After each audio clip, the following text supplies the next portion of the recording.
Bienvenue pour cette session live de notre webinaire co-organisé avec Arista. Cette session sera présentée par Guillaume Gottardi, le responsable technique chez Arista France, et je suis Olivier Gastel, ingénieur commercial chez Zoreal Services.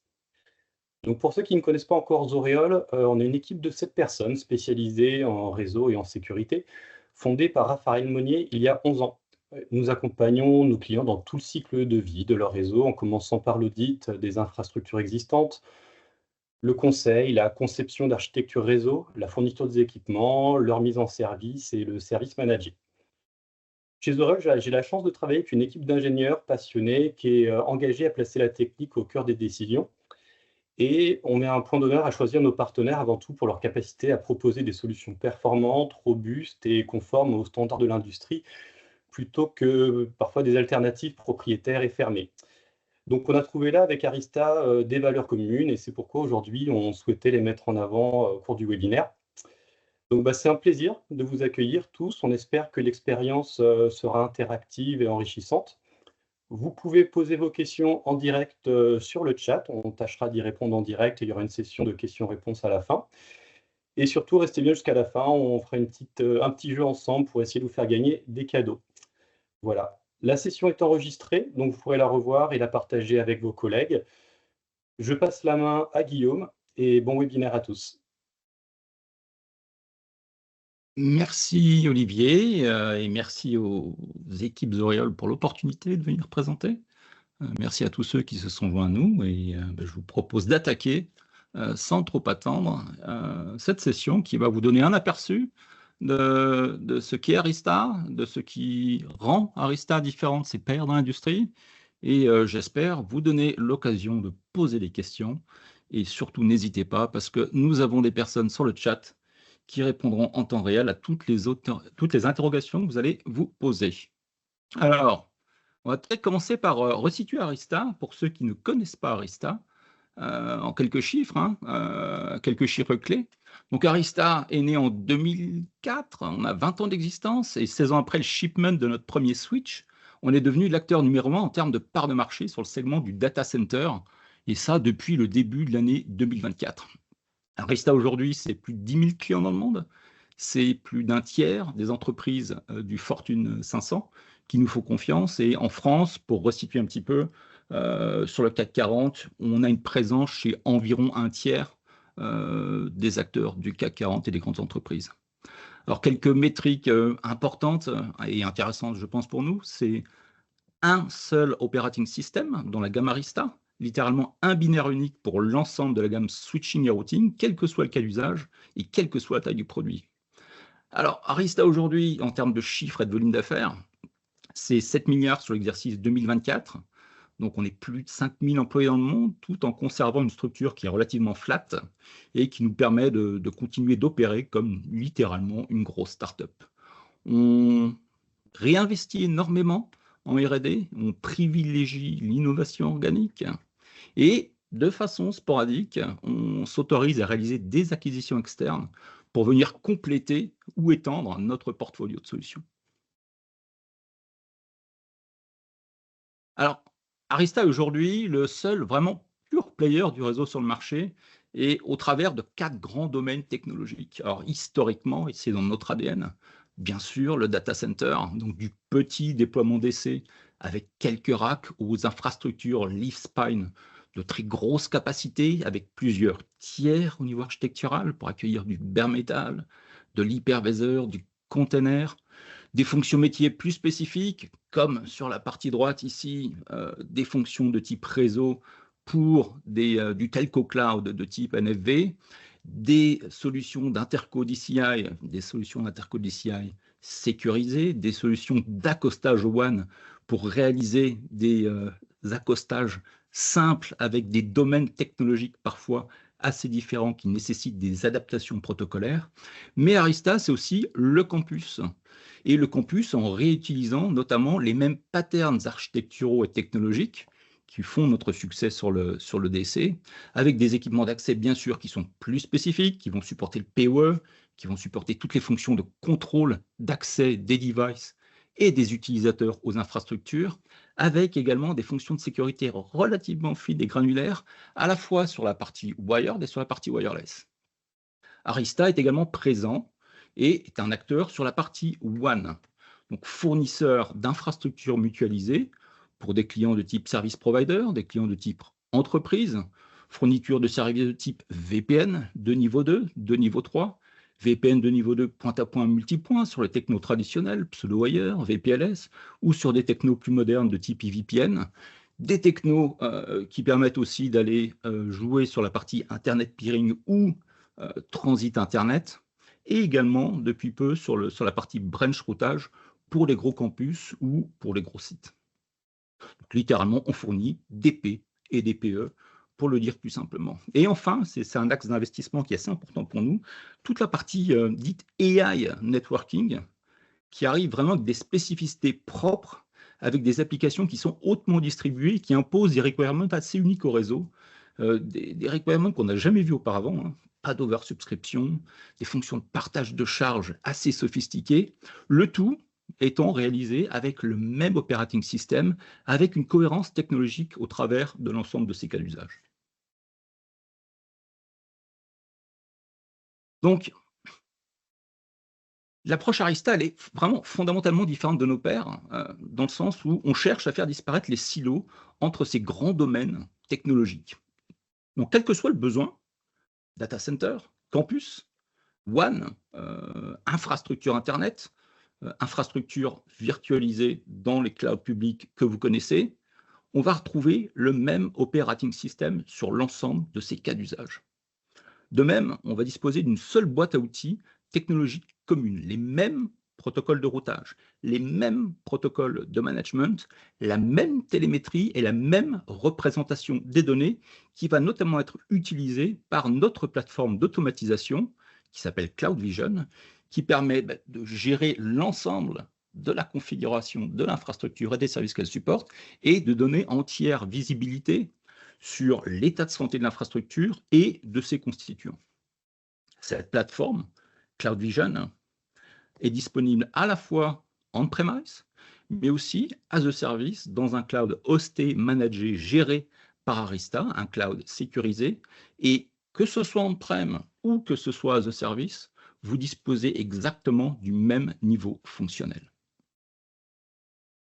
Alors maintenant, pour mettre un petit peu de concret sur la technologie, on a un portfolio, bien évidemment, un portfolio de produits exhaustifs. Sur la partie software, notre operating system et notre plateforme Cloud Vision pour l'ensemble de la gestion du cycle de vie des infrastructures au travers des cas d'usage. Mais bien évidemment, nous avons derrière des produits et des véhicules pour supporter l'operating system en particulier.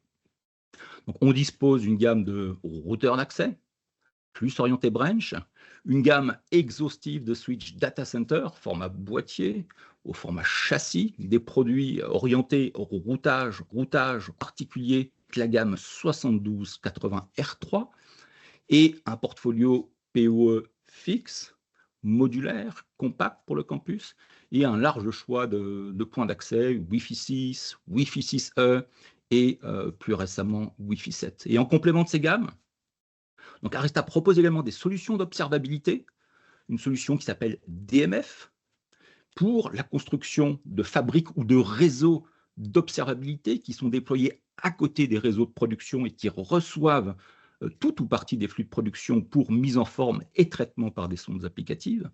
Et une solution ici qui s'appelle Uno, qui est un add-on software à notre plateforme d'automatisation Cloud Vision, qui va permettre d'aller capturer plus d'insights sur les endpoints et sur les éléments software déployés notamment dans les hyperviseurs. Arista est également présent sur la partie sécurité.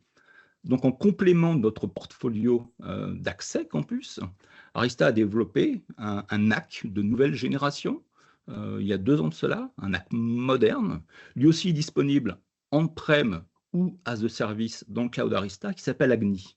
C'est un NAC qui a été pensé pour être intuitif, ouvert et en direction des opérationnels. On dispose également d'une solution de type NDR, Network Detection and Response, qui vient se greffer sur les réseaux de production, d'essais ou campus, pour extraire, traiter des données et des métadonnées qui sont ensuite computées par l'IA de notre produit, NDR, pour aider les opérateurs des cybersocs dans la prise de décision et leur permettre d'accélérer le travail d'investigation des événements qui sont considérés comme étant singuliers et qui sont identifiés par nos algorithmes. Alors parlons maintenant un petit peu plus en détail de ce qui nous différencie, des points saillants, de ce que vous allez retrouver en général lorsque vous allez googler Arista, c'est la qualité. Et la qualité associée également à une stratégie Zero Trust pour la sécurité et la sécurisation des infrastructures.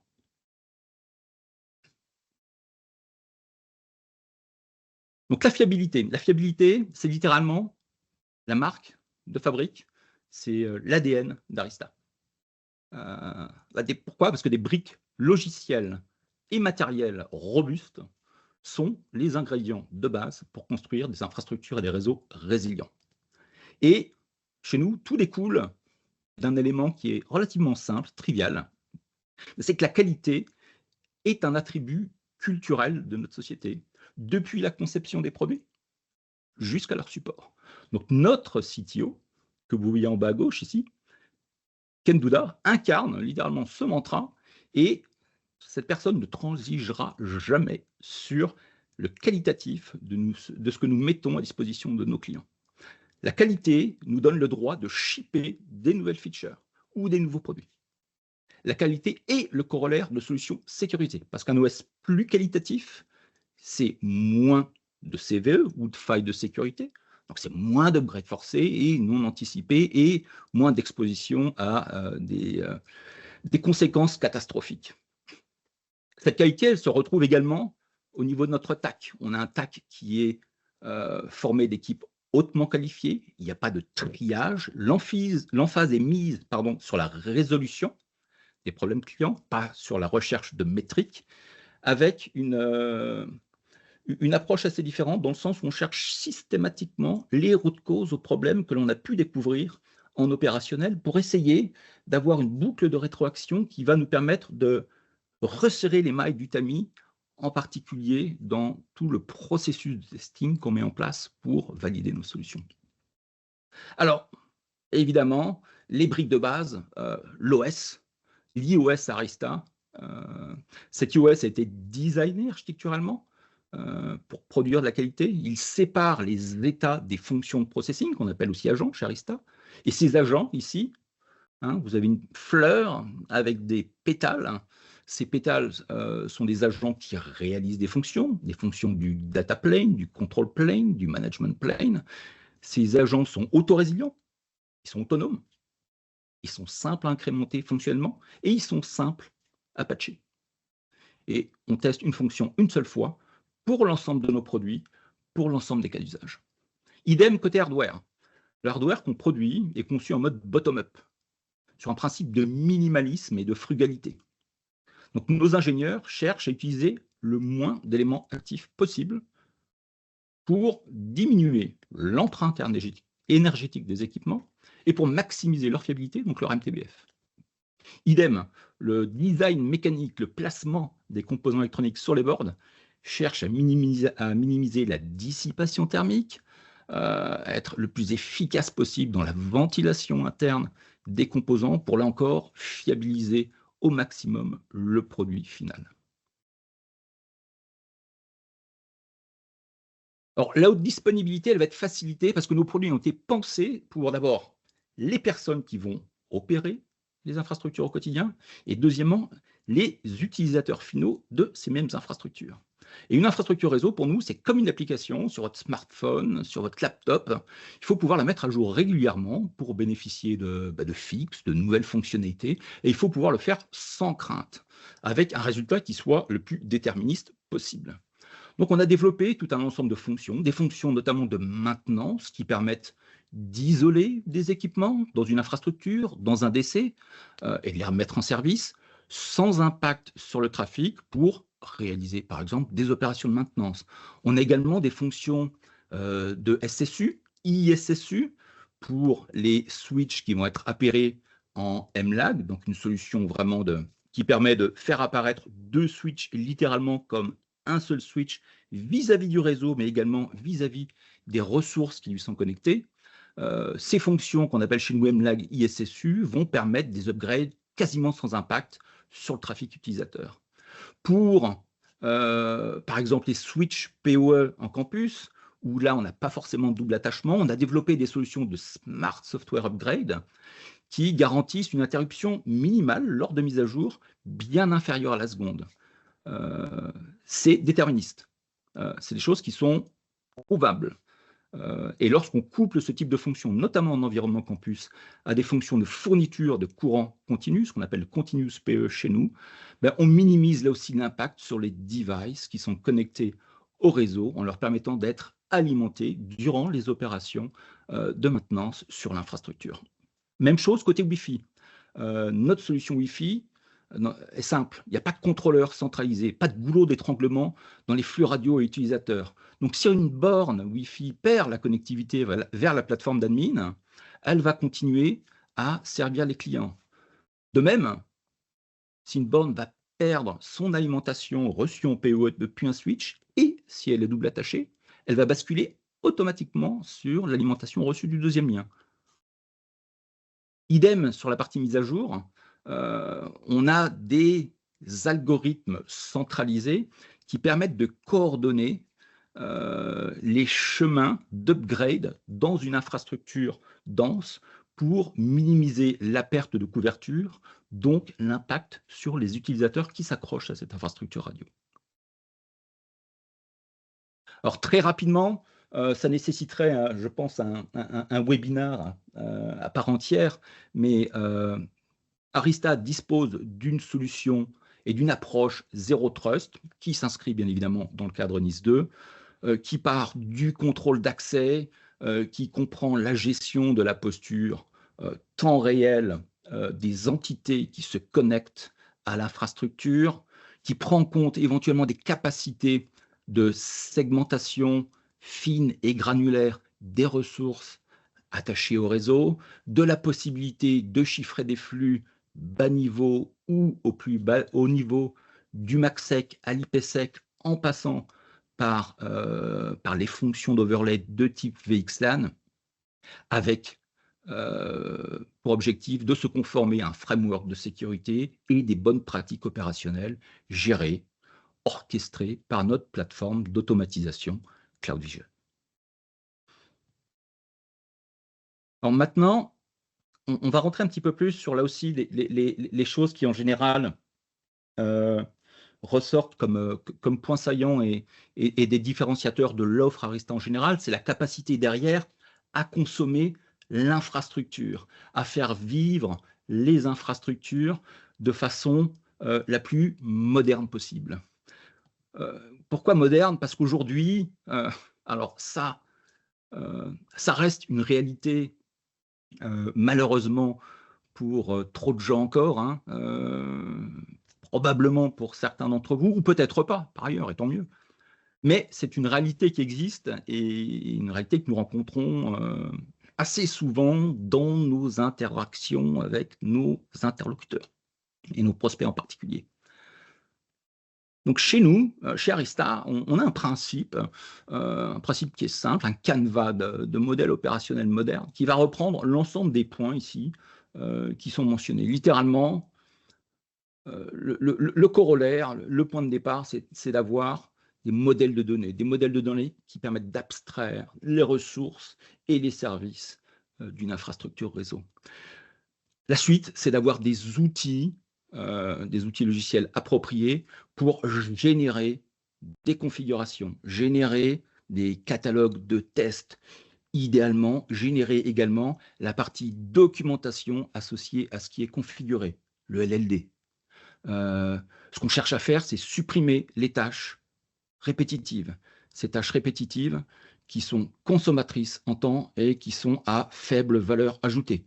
C'est essayer de se débarrasser tant que faire se peut de la CLI, et c'est tout automatisé, de la configuration au testing également. Pourquoi faire? Pour établir vraiment une confiance dans les outils. Une confiance dans les outils qui doit se traduire par une réduction des erreurs, une réduction d'incidents et la capacité à produire du changement sur l'infrastructure en termes de provisioning qui soit beaucoup plus rapide et là aussi beaucoup plus prédictive en termes d'output. Ensuite, tout changement apporté à l'infrastructure doit être versionné. Les configurations, les tests, les résultats des tests, la documentation ou le LLD mis à jour automatiquement chaque fois qu'un changement est réalisé. Et bien sûr, la source de vérité à partir de laquelle on va aller piocher les adresses IP, les numéros de VLAN, les numéros de VNI, dans le cas d'une infrastructure VXLAN, les numéros d'AS lorsqu'on a du BGP ou de DVPN, doit être tenu à jour en temps réel, là aussi. Et derrière, ce qui est poussé, on doit pouvoir le visibiliser, on doit pouvoir le voir, et on doit avoir un monitoring fiable qui nous permet d'être serein chaque fois qu'on vient apporter une modification opérationnelle. Donc, avoir une visibilité la plus complète possible sur, là aussi, les constituants du réseau et les services qu'il supporte. Donc, chez Arista, il y a deux grandes approches, si j'essaye de résumer les choses.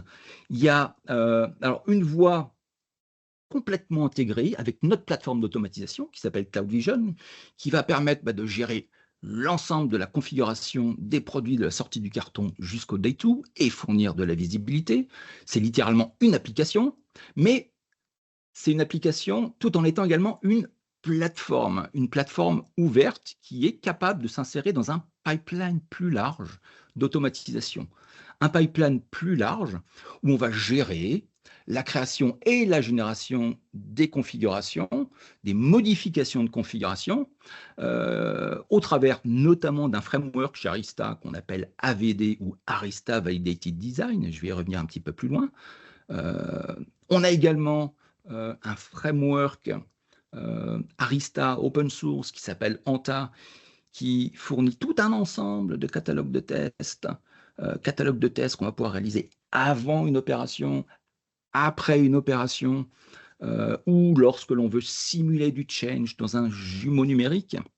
L'idée étant vraiment pour nous de fournir un framework complet et flexible au-dessus de Cloud Vision, sur la partie nord, pour s'insérer avec votre source de vérité et vivre dans un environnement qui est bien plus large que celui du réseau pour les tâches de provisioning de bout en bout qui vont comprendre la partie serveur, les applications, les firewalls et autres appliances réseau qui sont déployés dans vos infrastructures.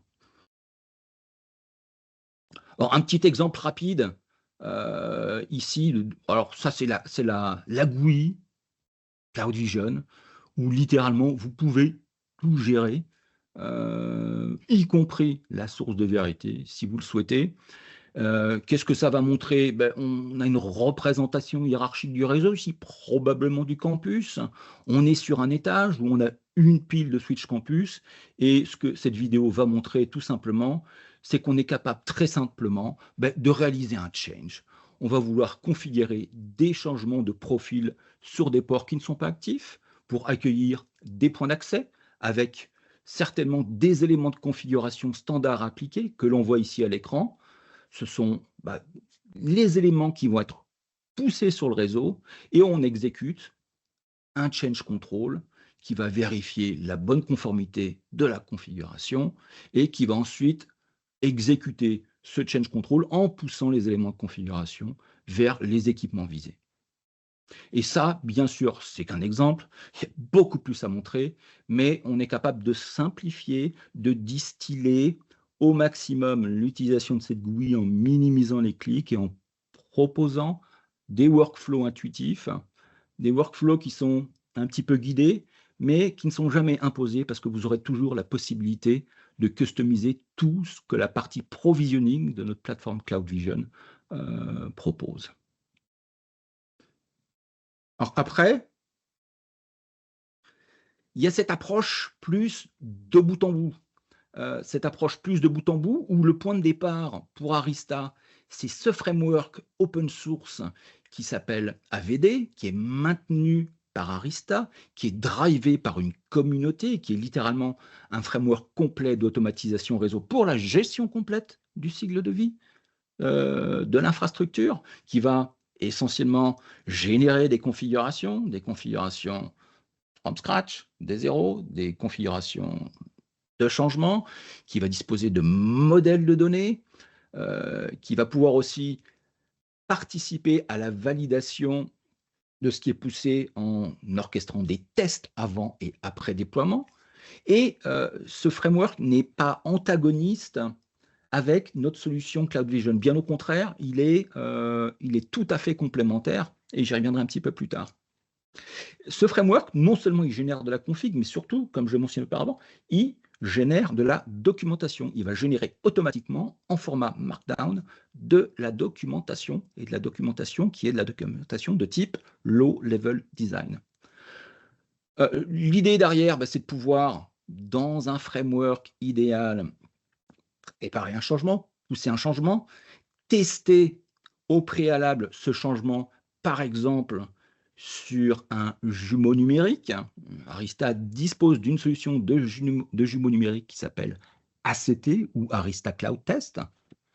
Une fois le changement est validé, on le pousse sur l'infrastructure. On peut le pousser directement sur les équipements ou on peut le pousser en utilisant une entrée unique vers le réseau qui est l'interface nord de Cloud Vision.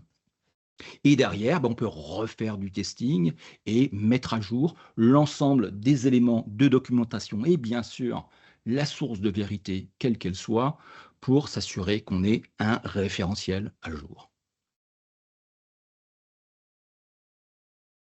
Alors AVD, là aussi, ça nécessiterait un webinaire à part entière.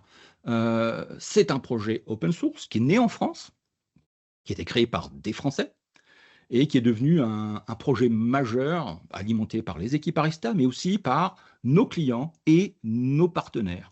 Et allez voir sur le site web, il n'y a pas de filtre, il n'y a pas de censure, tout le monde peut faire une PR, il n'y a pas de police des contributions, c'est ouvert.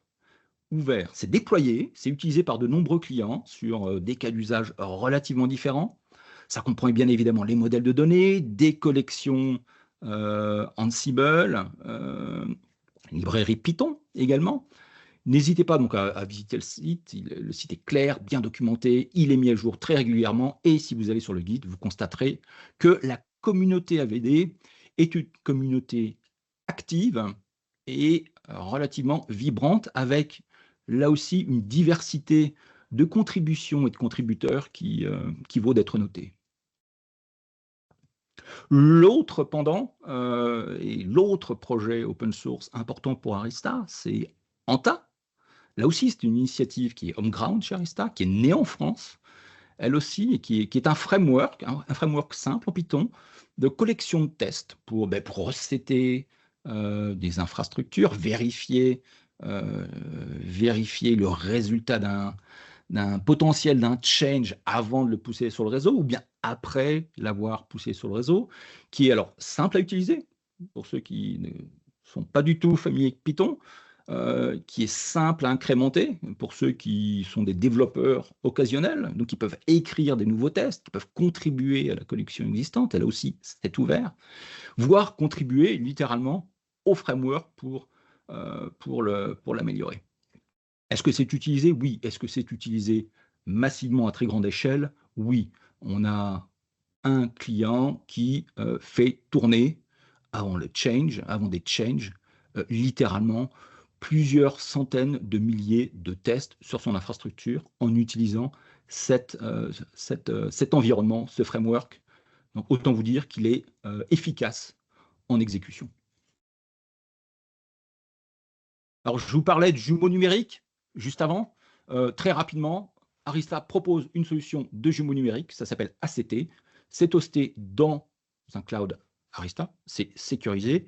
Et l'objectif, c'est littéralement de faire un réplica dans le cloud de votre infrastructure. alors ce n'est pas quelques dizaines de machines, ce n'est pas quelques centaines de machines, c'est un réplica, quelle que soit la taille de votre réseau. Pour faire quoi? Pour faire tout simplement de la formation, pour faire des tests avant déploiement, pour tester un potentiel changement, en particulier sur la partie plan de contrôle, sur la partie plan de management, certifier un nouveau code, répliquer un problème, faire des tests d'automatisation, de l'intégration.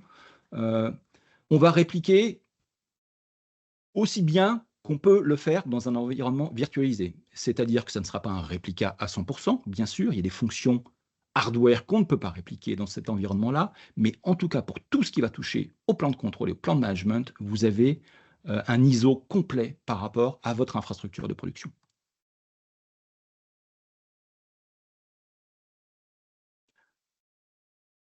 Alors, en résumé, un modèle opérationnel moderne, c'est quoi? C'est des building blocks d'abord, des building blocks architecturaux réplicables. Chez Arista, on aime les patterns. Et les DevOps aiment les patterns parce que c'est plus simple à automatiser. Donc nous, on propose tout simplement un framework de déploiement d'objectifs et de manipuler l'infrastructure comme du code et de fournir un maximum de visibilité sur ce qui est déployé. Alors, certes, il est probable que ce discours, vous l'avez déjà entendu par ailleurs, d'autres vendeurs, c'est vrai. Il y a probablement une raison fondamentale qui nous rend plus crédible sur ces sujets. C'est que nous équipons et nous travaillons en collaboration avec les plus grands hyperscalers dans le monde. Là où les softwares parlent au software, là où l'humain n'intervient pas et où le fonctionnement à l'échelle est essentiel. Et nous, depuis le premier jour où on a commencé à travailler avec ces gens-là, on a observé et on a appris de leur excellence opérationnelle et on a cherché à la traduire en solutions ou en produits qui soient utilisables par le plus grand nombre de nos clients qui n'ont pas forcément les moyens humains derrière pour recréer from scratch la totalité des environnements ou des pipelines que ces gens-là ont mis en place depuis des années. Alors parlons maintenant un petit peu visibilité. On a vu où on a survolé, vu d'hélicoptère, un petit peu la philosophie de provisioning sur les infrastructures chez Arista. Maintenant, provisionner, c'est bien. Voir avec un maximum de visibilité, c'est indispensable. Alors, commençons par des choses assez essentielles, mais et ça reste une réalité aujourd'hui, mais on vit dans un monde où il y a encore beaucoup trop de SNMP. OK? Et le SNMP, vous le connaissez, on va pôler des équipements. Alors, on va aller les pôler, mais on va aller les pôler toutes les 5 minutes, toutes les 10 minutes, toutes les 15 minutes. Pourquoi? Parce qu'en général, le SNMP, c'est un process, c'est le parent pauvre, c'est le citoyen de troisième zone en termes de code dans les OS, donc qui se nourrit des miettes de cycle CPU qui restent. C'est pas optimal protocolairement parlant, et en pôlant toutes les X minutes, on loupe des informations potentiellement qui sont essentielles sur ce qui se passe dans le réseau. Et des informations qui sont potentiellement impactantes, des spikes de trafic ou des drops sur des très très courtes périodes de temps. Et c'est bien, ça fait le job, mais aujourd'hui il y a d'autres façons de faire. Nous, dès le départ, on est parti dans la construction de notre operating system sur une approche dite télémétrie. Et une télémétrie vraiment complète, from scratch, depuis littéralement le noyau de notre operating system, où on absorbe l'ensemble des états opérationnels, l'ensemble des statistiques propres à un équipement, propres à tous les protocoles qui tournent, propres au data plane, et on stream. On stream de façon sécurisée, des flux en gRPC, des flux structurés, et on le stream intelligemment. Toutes les 5 secondes, les statistiques, par défaut, c'est modifiable. Les états, on ne va pas streamer toutes les 5 secondes qu'une interface est up, non. On ne streamera que les changements d'état. On stream les configurations et les changements de configuration. Et tout ça vers un collector qui peut être, par exemple, notre plateforme Cloud Vision, mais qui peut être aussi un stack ouvert. Et là aussi, on a sur notre Git tout un ensemble d'exemples sur la façon dont on peut consommer la télémétrie Arista dans des environnements où Cloud Vision n'est pas le collector. Alors, un petit peu plus, on va regarder un petit peu plus, j'espère que le rendu vidéo est suffisamment correct, mais on va regarder un petit peu de télémétrie. Donc là, on est dans Cloud Vision, là encore, on a un inventaire d'équipements qui ont été onboardés, qui streament de façon active. Alors, ils streament notamment qui ils sont en termes de produits, quelle version logicielle ils tournent, leurs adresses IP, leurs adresses MAC pour toute la partie management, les device ID. Et toutes ces informations-là, alors on va cliquer par exemple là, sur un leaf. Qu'est-ce qu'on a? On a toutes les informations système, les détails d'un device. Est-ce que la télémétrie se passe bien? On a les états mémoire, les états d'utilisation CPU, l'ensemble des process actifs avec ce que vous retrouvez sous Linux, littéralement. Vous allez également, comme je le mentionnais juste avant, voir la configuration de tous les changements, et vous pouvez voir tous les changements dans le temps qui ont été réalisés par rapport à la configuration active. L'état de compliance, je vais y revenir juste après. Combien de VLAN de configurer, quelles sont les entrées ARP sur un switch donné, les MAC adresses aujourd'hui, tout de suite, dans le temps, parce que Cloud Vision, c'est le time machine de votre réseau. Vous pouvez revenir en arrière jusqu'à 3 mois, si vous le souhaitez. Pareil, l'étape de routage, nombre de routes par origine protocolaire, V4, V6, le nombre de routes, la taille, la table de routage avec tous les changements, entrée ajoutée, entrée supprimée, dans la default, dans la VRF, la partie BGP, le nombre de sessions, les sessions actives, l'état des sessions, le nombre de routes reçues et émises, et tout ce que vous pouvez attendre évidemment sur la partie interface. Interface active, nombre d'interfaces, statut d'interface, statistiques, jusqu'au niveau de transceiver, et bien sûr toutes les choses communes comme les compteurs, tous les compteurs que vous pouvez imaginer, tout est streamé, tous les états sont streamés, toutes les statistiques sont disponibles. Et tout ce que vous voyez là, vous pouvez le customiser au travers de dashboards qui vous sont propres. Mais on peut aussi avoir une vision topologique des choses, qui est construite par heuristique. On stream tout, y compris les informations LLDP.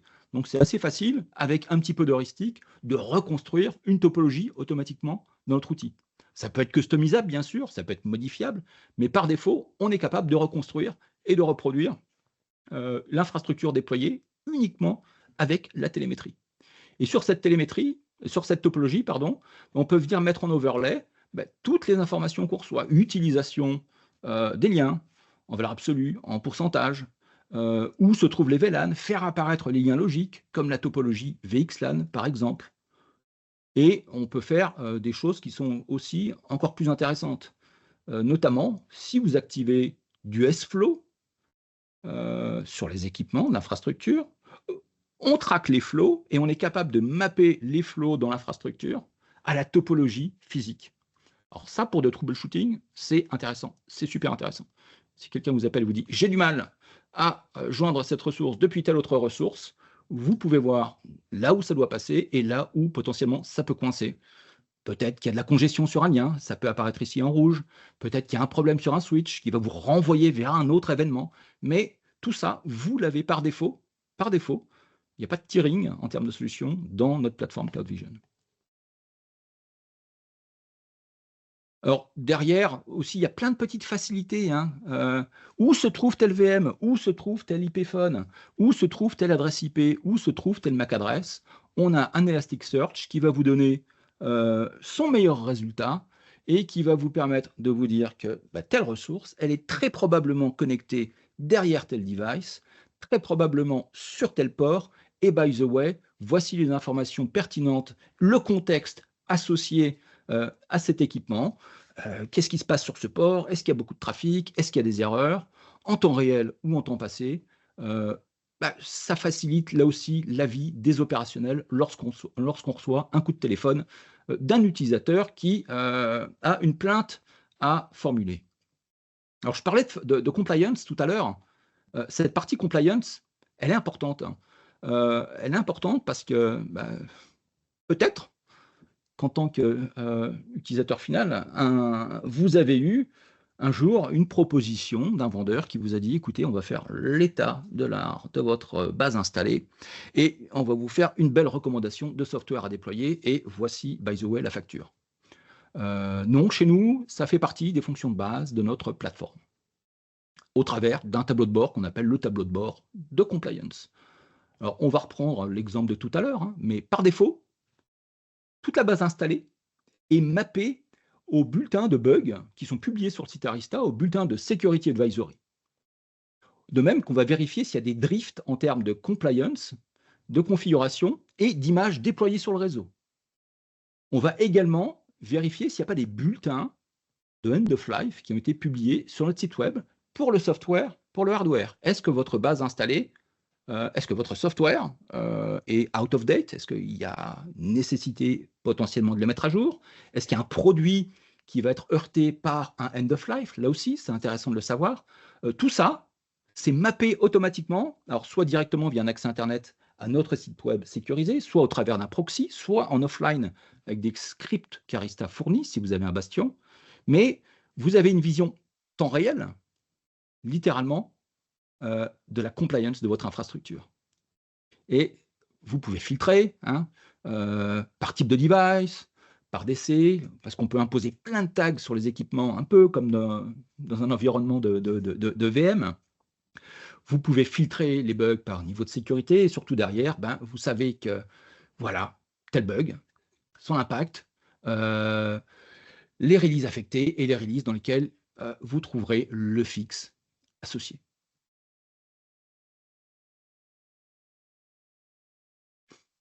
Alors, on reçoit énormément de données brutes dans Cloud Vision. On a littéralement un data lake qui est constitué vraiment d'une somme de données brutes en provenance du réseau Arista, mais pas que, qui est assez conséquente. Derrière, ce qu'on fait, c'est qu'on développe derrière plein de routines qu'on appelle dans le jargon de notre produit Cloud Vision des turbines, mais qui vont mouliner la donnée brute, qui vont corréler, décorréler, qui vont faire tourner un peu d'algo de type machine learning entraîné pour faire des choses plus utiles. Exemple, faire de la prédiction, identifier proactivement des problèmes potentiels. Attention, sur tel switch, cette ressource mémoire-là, dans laquelle vous mettez vos routes, risque d'arriver à exhaustion dans 2 jours, dans 3 jours, dans 4 jours. Donc de faire du prédictif, et là aussi, en recontextualisant l'ensemble des données associées à cet événement prédictif. Alors ça, c'est un exemple, il y en a d'autres, mais c'est assez utile. C'est assez utile parce qu'on a une alerte, et on sait qu'on doit faire quelque chose avant qu'il ne soit trop tard ou avant qu'on soit en mode réactif plutôt que proactif. Alors, sur un autre domaine, et un autre domaine là on change un petit peu de domaine technologique, on va passer Wi-Fi.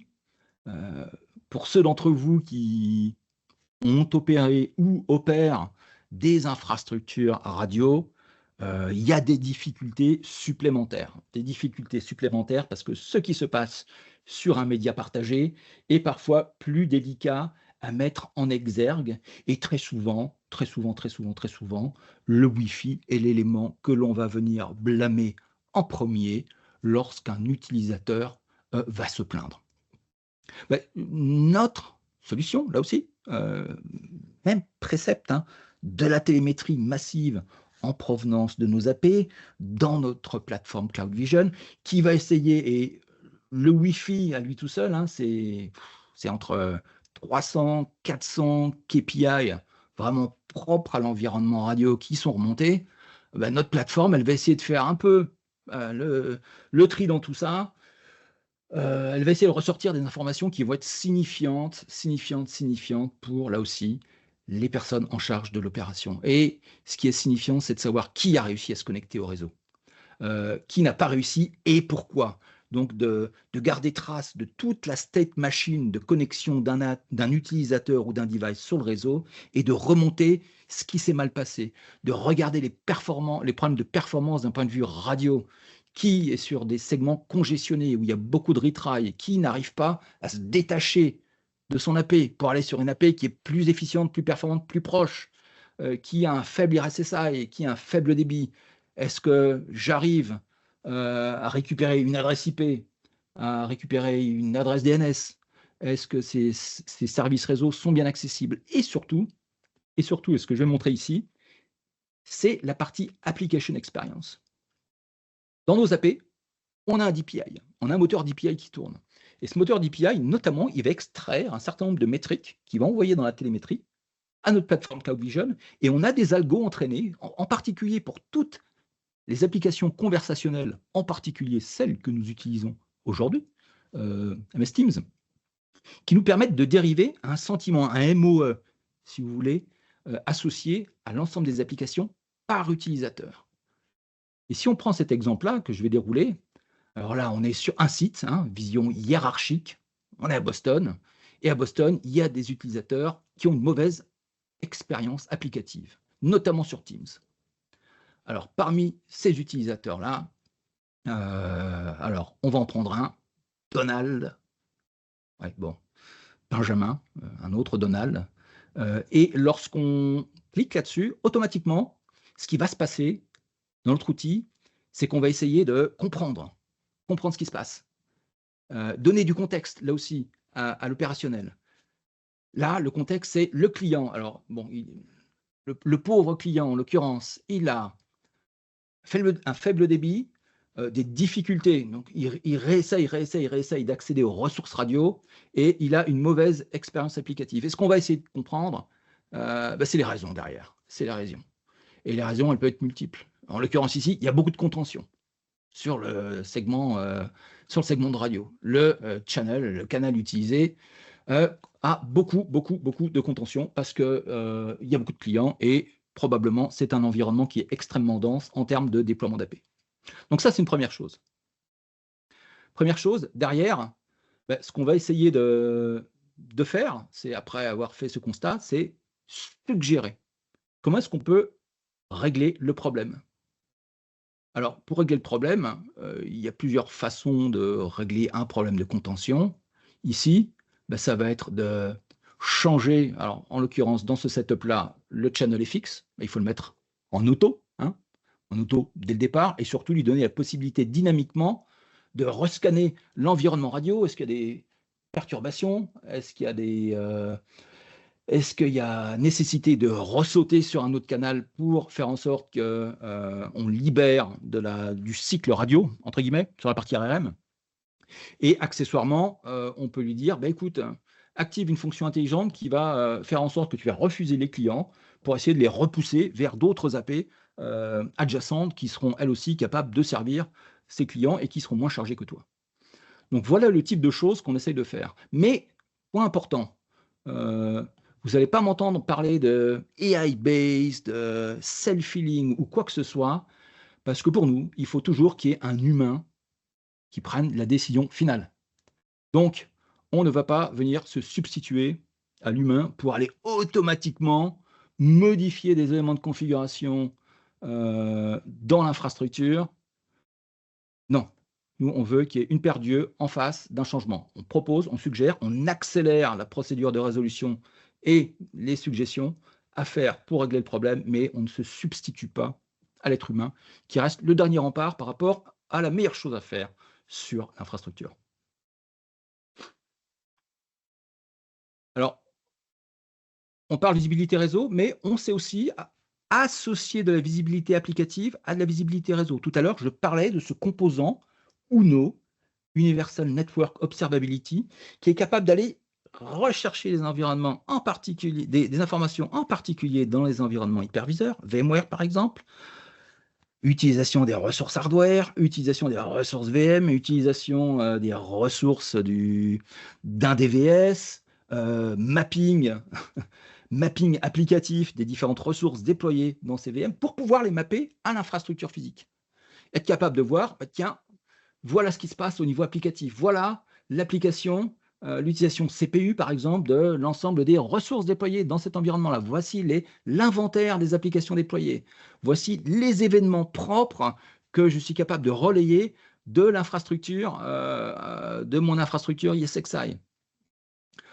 Pourquoi faire derrière? Pour commencer à travailler un petit peu plus intelligemment. Tiens, j'ai des problèmes de latence sur une application donnée. J'ai des problèmes de latence, mais ces problèmes de latence-là, où est-ce qu'ils vont se situer? Tout à l'heure, je vous ai montré qu'on était capable d'avoir une vision littéralement temps réel des flux dans l'infrastructure physique. Quid de l'avoir de bout en bout depuis depuis un hyperviseur, hein. On sait faire du SFlow aussi, ou de l'IPFX dans ces environnements-là, sur la partie DVS. Et si on ingère ces données-là et si on les raboute intelligemment à ce qui se passe dans l'environnement physique, on récupère une visibilité totale, maximale, sur laquelle derrière, on est capable d'aider les opérateurs réseau à s'exonérer de problèmes qui sont potentiellement des problèmes qui ne sont pas de leur fait, hein. Ok, une application est lente, mais si une application est lente, c'est peut-être pas forcément la faute du réseau, comme on a trop tendance parfois à le faire ou à le dire.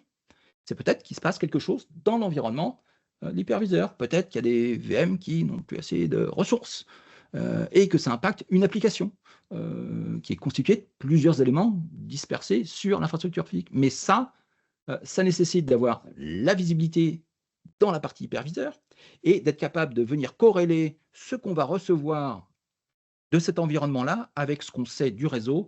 Et c'est tout l'objet de Cloud Vision. Et derrière, c'est énormément de données qui sont constituées dans ce data lake, initialement Arista, que l'on vient petit à petit enrichir de données tierces, de données d'éléments adjacents à l'infrastructure. Je prenais l'exemple des hyperviseurs, mais il y en a d'autres. On est capable d'enrichir tout ce qu'on reçoit dans Cloud Vision de l'environnement Arista avec des informations en provenance de NAC Arista, mais pas que, de plateformes de sécurité, de plateformes ou d'infrastructures virtualisées et d'autres. On travaille activement là-dessus. Et là aussi, on cherche à le faire de façon structurée, de façon itérative et en étant toujours orienté sur pourquoi on veut le faire. Pourquoi, et à chaque fois, c'est en direction des opérationnels. Donc en résumé, pourquoi plus de 10 000 clients choisissent Arista, hein? On est différent, on pense qu'on est unique, innovant sur la façon dont on utilise les données pour l'automatisation, l'observabilité, qu'un TCO Arista est un TCO dans lequel, au final, vous vous y retrouvez financièrement et vous avez une qualité qui vous permet de probablement revectoriser vos efforts sur les tâches à plus forte valeur ajoutée, et le support Arista, une fois qu'on y a goûté, et c'est pas souvent, tant mieux, on a du mal à s'en passer. Sur ce, je vous remercie beaucoup pour votre attention. Je n'ai pas vu s'il y avait des questions ou s'il y a des questions en suspens à traiter, mais on peut ouvrir le mic si Olivier le souhaite. Pour le moment, on avait juste une question sur le chat à laquelle Cassandra a répondu. Maintenant, écoutez, pour nos participants, c'est à vous si vous avez des questions pour Guillaume.